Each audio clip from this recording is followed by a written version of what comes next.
जी नित्यानंद राय जी।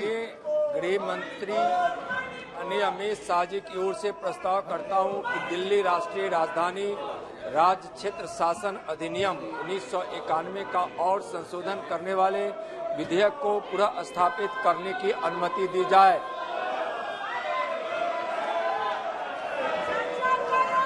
आप सीटों पे बैठे, आप चर्चा करना चाहते हैं, बिठाए। हाउस ऑर्डर माने दो, हाउस ऑर्डर माने दो।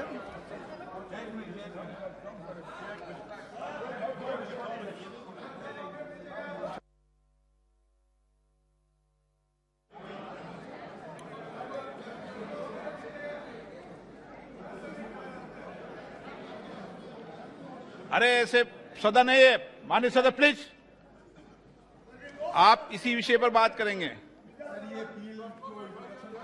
हाँ, आप मत सलाह दीजिए, बैठे सीट पे। आप जब बोलेंगे, जब सब सीट पे बैठेंगे, सब सीट पे बैठेंगे जब बोलेंगे आप। सर एक मिनट सर, सब सीट पे बैठे आप। I rise to oppose the introduction of the bill under the nomenclature the Government of National Capital Territory of Delhi Amendment Bill 2023 under Rule 72 of Rules of Procedures and Conduct of Business, as the bill vindicates the outrageous infringement of this government upon the territory of the states. It is designed of digging up a graveyard for cooperative federalism. Sir, ये विधायक निर्वाचित दिल्ली विधानसभा से सेवाओं से संबंधित मामलों को कानून बनाने की शक्ति को वापस ले लेता है। बड़े संक्षेप में 4 बिंदु पे बात करना चाहते हैं। संविधान की पॉइंट पे संविधान की 7वीं अनुसूची के तहत सेवाएं राज्य का विषय है, इसलिए एनसीटी विधानसभा को एनसीटी की सेवाओं से संबंधित सभी विषयों पर बिना किसी गतिरोध अड़चन के कानून पारित करने का अधिकार होना चाहिए था। इस प्रकार यह विधायक संविधान का स्पष्ट उल्लंघन है, क्योंकि अनुच्छेद 239 के स्पष्ट रूप से दिल्ली विधानसभा को राज्य और समवर्ती सूची में सूचीबद्ध मामले पर कानून बनाने की शक्ति प्रदान करता है। इससे संविधान की अपेक्षा करने और उच्चतम न्यायालय की अनदेखी करने में केंद्र सरकार की दृष्टिकोण को बारे में गंभीर प्रश्न उठता है। इस विधायक का उद्देश्य उच्चतम न्यायालय की फैसले से ज्यादा स्थापित दिल्ली सरकार के अधिकार और उसकी स्वतंत्रता को कम करने का है। उच्चतम न्यायालय के फैसले को बदलने की कोशिश कर और दिल्ली सरकार के मामले में हस्तक्षेप कर केंद्र सरकार संघवाद के सर, आई राइज टू आप बोलना, जब बिल पे डिबेट हो तो आप जितनी देर कहेंगे आपको पर्याप्त मौका देंगे। आप अभी विषय क्या है कि विधायी पावर है नहीं, ये विषय है ना, आप विद्वान है ना।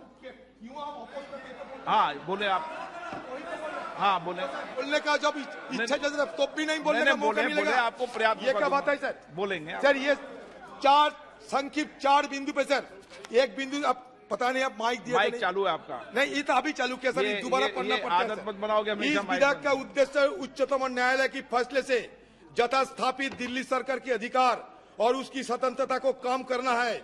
उच्चतम न्यायालय की फैसले को बदलने की कोशिश कर और दिल्ली सरकार के मामलों में हस्तक्षेप कर केंद्र सरकार संघवाद के उस महत्व को कमजोर करना चाहती है जो हमारी मजबूत और कार्यात्मक लोकतंत्र के लिए आवश्यक है।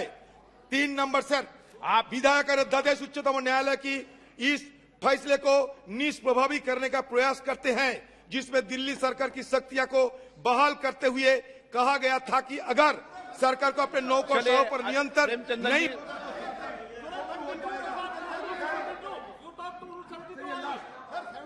कॉम्पिटेंस के बारे में सिर्फ बोल सकते हैं सर, और कॉम्पिटेंस के बारे में नहीं बोलता है तो तुरंत कंसिडरेशन करने के लिए बोल दीजिए। हम मेरिट पर चर्चा करने के लिए हम तुरंत तैयार हैं। एन के प्रेमचंदन जी, यस, आपका विषय, आप तो इस विषय पर लास्ट सर, ये विधायक दिल्ली में उपराज्यपाल के अधिकार का विस्तार करता है। ये दिल्ली सरकार और संघ सरकार के बीच संबंधों को सरोकार में उपराज्यपाल के विवेकाधीन अधिकार का विस्तार करता है। प्रेमचंद्र जी, उपराज्यपाल और मुख्यमंत्री। Thank you very much speaker sir. अब हमेशा सदन की नियम प्रक्रिया के तहत आप बोले। जब एक नहीं माननीय आप नेता हैं, मैं पर्याप्त समय पर्याप्त अवसर, आपको पर्याप्त समय दूंगा जब बिल पर डिटेल चर्चा होगी, कोई दिक्कत नहीं। लेकिन सदन नियमों प्रक्रियाओं के तहत है, जिस विषय पर आप आपत्ति करना चाहते हैं उस विषय पर आपत्ति बोले, नियमों के तहत बोले। Sir, I vehemently oppose. Sir, I vehemently oppose the Government of National Capital Territory of Delhi Amendment Bill 2023 on 3 grounds. आप तो नियम से बोलोगे ना? हम नियम से बोला है। हाँ, रूल्स की बात बोलना। रूल्स के बाद बोला है। Sir, Rule 72(2) of the Rules of Procedure and Conduct of Business in Lok Sabha, I am questioning the legislative competence of the government in having the legislation of the bill number 1. Sir, it is against the principles of federalism which is being envisaged by the Constitution of India. Sir, federalism is one of the basic features of Indian Constitution.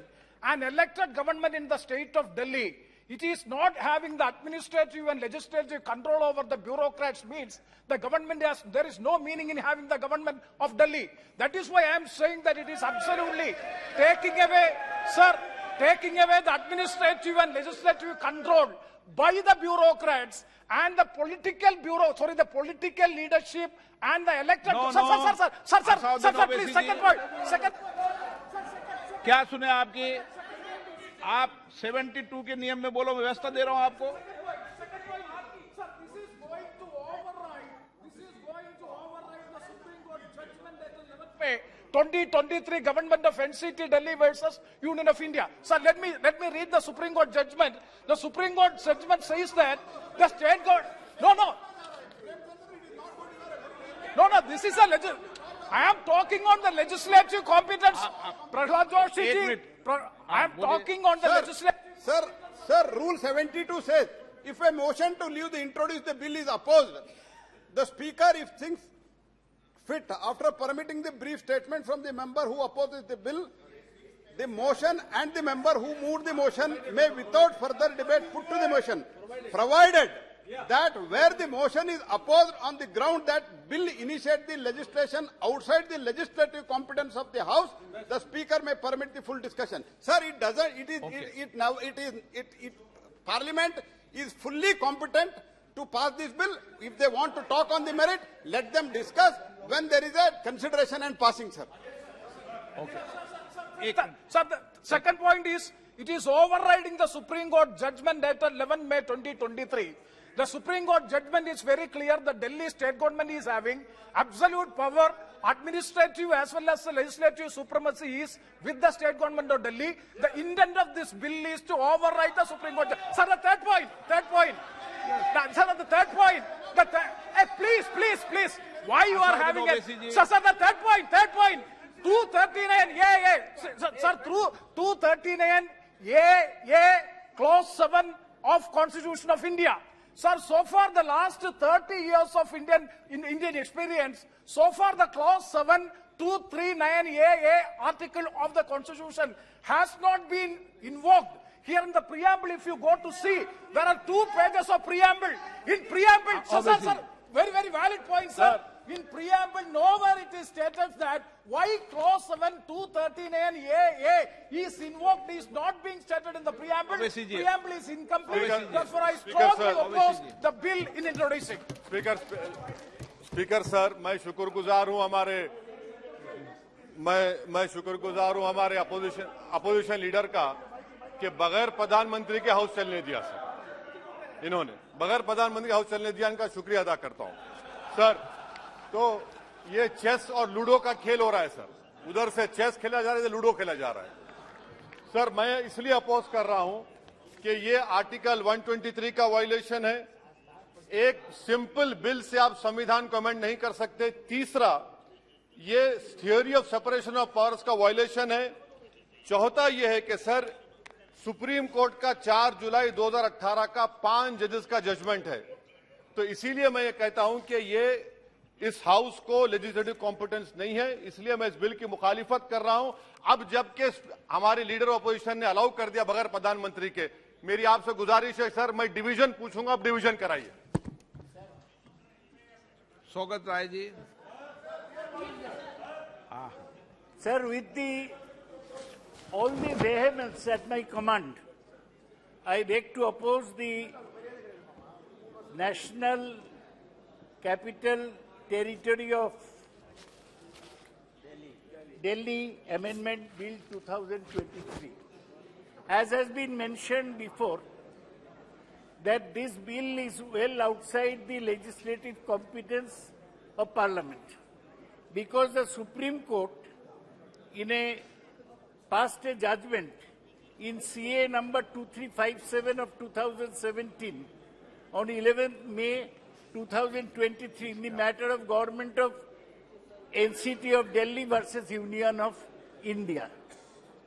Now, to override the Supreme Court judgment, the government has brought forward a bill. This is totally autocratic. It abrogates. Sir, हो जाएगा sir. Sir, अब प्रेमचंद्रन को 4 बार मौका दिया. मुझे भी 1-2 बार दीजिए. Sir, वो complete. Sir, I want to say that this is total abrogation of the legislative power of the Union Capital Territory of Delhi under Article 239 A of the Constitution. कल आपको पर्याप्त मौका दूंगा. चलाओ सदन, पूरा सबको मौका देंगे. अध्यक्ष पूरा अध्यक्ष समय, महोदय, कल आप सबको पूरा समय दूंगा. अध्यक्ष महोदय, ये बिल पूरी तरीके से गैर कानूनी है. कानूनन बात करो. ये पूरी तरीके से गैर कानूनी है. आपको भी पता है, page 772 of Kaul Shakdher practice and procedure of parliament में. एक मिनट बैठिए. माननीय सदस्यगणों, मैं पुनः आपसे आग्रह करता हूं कि ये संसद है और संसद में बोलते समय हर शब्द का उच्चारण ठीक होना चाहिए. हमारे गौरव गोगोई जी उपनेता हैं, वो बोलते हैं आपको भी पता है. अगर मुझे पता होता तो मैं इस बिल को इंट्रोड्यूस ही नहीं करता. नो, मुझे पता होता तो मैं बिल को इंट्रोड्यूस कैसे करता. आप तो सीट पर आपत्ति पैदा कर रहे हैं कि मुझे पता है. मुझे पता होता तो मैं इंट्रोड्यूस कैसे मिलता. ये तो बहुत बड़ा विषय हो जाएगा. नो, इन शब्दों को वापस लो. ऐसे चलिए. चाहता हूं सर, मुझे संरक्षण की आपका संरक्षण चाहता हूं कि आपके पीठ से एक निर्देश जाए कि ये जो बिल है सब्सटेंटिव पॉलिसी नहीं है. और ये जो कॉल शक्दर का जो लिखा है कि when a leave of house to the moving of a motion has been granted, no substantive motion on policy matter is to be brought before the house by the government till the motion of no confidence has been disposed of. Motion of disconfidence has not been disposed of. This is a substantive policy. It is illegal. It will be challenged and this has no merit, sir. अब ruling दीजिए कि ये substantive. Thank you, sir. I too would like to oppose the introduction under Rule 72 of the Rules of Procedure, and particularly on the issue of legislative competence. I have 4 brief points, sir. First, the bill violates the defining feature of a federal democracy, the division of power. It undermines the Delhi Legislative Assembly and the Delhi government, and by trying to supersede the Supreme Court's decision on the matter, the union government appears to undermine the constitutional principle of federalism. Number 2, sir, just 4 quick points. Sankshipt mein bol raha hu. Number 2, the bill infringes the principle of representative democracy, which is a basic feature of the Constitution. The legislators are accountable to their electorate. The electorate must have a say in who governs them. If the Delhi government is not able to control and hold to account the officers posted in its service, sir, the fact is that it's their responsibility. The legislature cannot be fulfilled. The principle of collective responsibility extends to the responsibility, sir, of the government for its own officers. You cannot give bureaucrats the authority that belongs to elect. I am before you, sir. I am before you. Sir, actually, the government is day by day going autocratic. That is what everybody feels here. Sir, ever since the first no confidence motion has brought in to this house in 1956, there is no such precedence to discuss any substantive motive before the discussion of. आप इस विषय bill pay बोलिए. Before the discussion of no confidence motion taken. Moreover, it is very much against the judiciary, which the Supreme Court has already pronounced. Honorable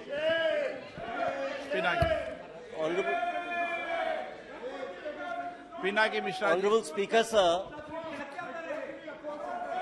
Honorable Speaker, sir, there are some very, very erudite members of Parliament here who know the law well.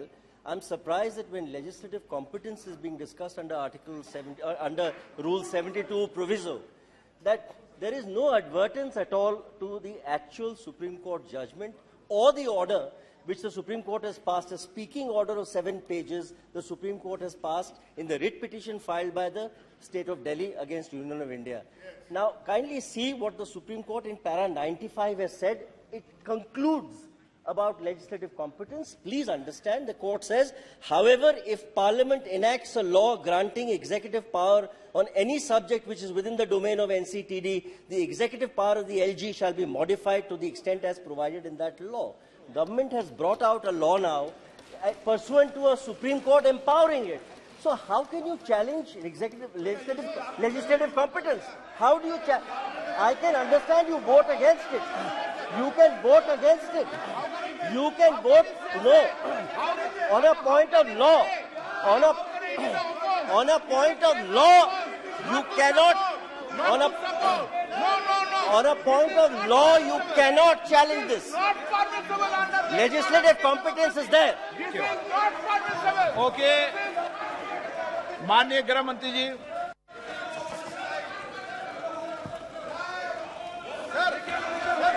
माननीय अध्यक्ष जी, विपक्ष के सदस्यों के द्वारा जो मुद्दे संसद के नियमों के अनुसार उठाए गए, मैं इसकी स्पष्टता इस महान सदन के सामने करना चाहता हूं। माननीय अध्यक्ष जी, 239 क और क के अंतर्गत इसमें स्पष्ट उल्लेख है संविधान में कि उपखंड क की किसी बात से संघ राज्य क्षेत्र या किसी भी भाग के लिए किसी भी विषय के संबंध में इस संविधान के अधीन विधि बनाने की संसद की शक्ति का अल्पीकरण नहीं हो सकता।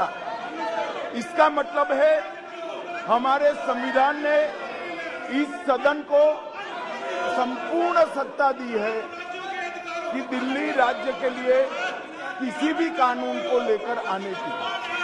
दूसरा मुद्दा उठाया गया सुप्रीम कोर्ट के जजमेंट का, जो हमारे माननीय सांसद बीजेडी के बताया, सर्वोच्च न्यायालय के पैरा 6 जजमेंट के पैरा 6, 95 और पैरा 164F, इसके संबंध में सर्वोच्च न्यायालय ने स्पष्ट किया है कि संसद दिल्ली संघ राज्य क्षेत्र के लिए कोई भी कानून बना सकता है।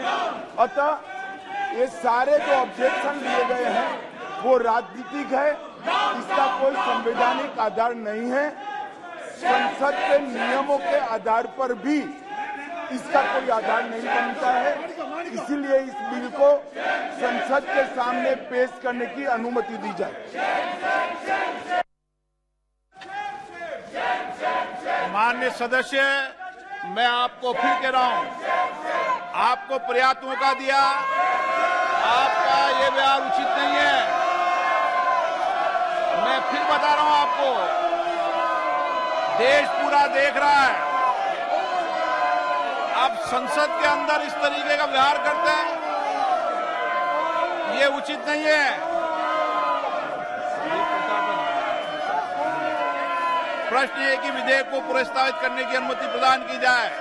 जो सदस्य इसके पक्ष में हाँ गए, जो सदस्य विरोध में ना गए, मेरे विचार में निर्णय हाँ वालों के पक्ष में, हाँ वालों के पक्ष में। माननीय मंत्री जी विधेयक को प्रस्तावित करें। श्री नित्यानंद राय महोदय, मैं विधेयक प्रस्तावित करता हूं।